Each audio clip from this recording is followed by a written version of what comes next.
So I was just listening to one of my favorite albums. It's Vespertine by Bjork. I love that album. I always have. And she's got this line in one of her songs that I every time, just this one line, I always find moving.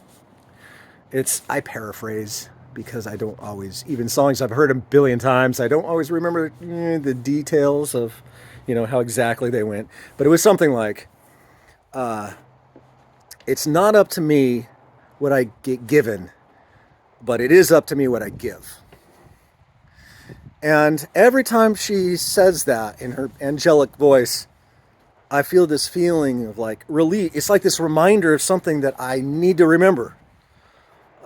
Because I, like everyone, almost everything that I do every single day is an attempt to control my life, right? We live with this idea that you do A, and then A leads to B, and then B leads to C, and then C leads to profit. Yep, and then, lo and behold, it doesn't always work out that way. In fact, usually it doesn't, right? Surprises and disappointments, but even good surprises are a constant part of our lives, constantly. To a certain degree, I sort of connect it to like this belief in seeing things classically, like in Newtonian physics, sort of like I'm going to hit this billiard ball, and that billiard ball is going to strike that other billiard ball, and then that billiard ball will go into the corner pocket. And if that billiard ball doesn't go into the corner pocket, that means that I fucked up. Right? So everything that goes wrong in my life is my fault because the world is essentially mechanical. But what Bjork is saying in that, and what really I think is is deep wisdom, is that you're actually really not in control. Remember, there is a field of awareness all of the time. The thing that is happening is this field of awareness. Part of that field of awareness is what we call the ego. That's you.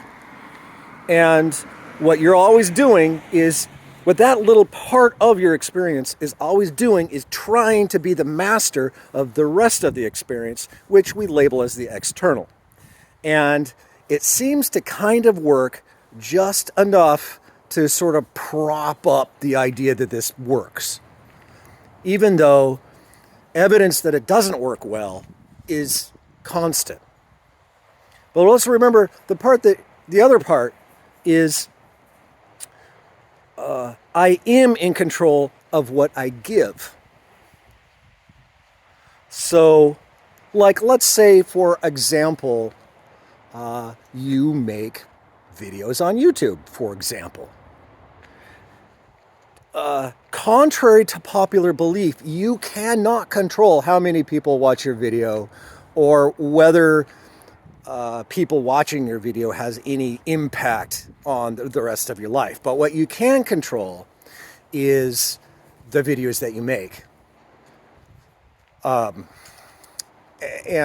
the quality of your videos and the content and the creative expression within your videos, right? That's the part that you can control, and it is basically a free gift to the world. And in my case, I made videos for a long time. None of them ever got more than like 50 views. And then one time I made a video about Eastern philosophy, and I was just making it for my friends, but randomly, for some reason, it hit the algorithm and it got like 5,000 views or something. Then a few months later, I randomly made a video about how to smoke salvia, and that one really blew up and is like at, I don't know, maybe 50,000 views maybe now. And that was enough to actually sort of change my life and shape the direction that I went. But it's got nothing to do with like trying to control how my videos were going to affect my life. And whenever I try to do that, it doesn't go anywhere, right? All you can do is concentrate on what you're providing for the world. That's the point.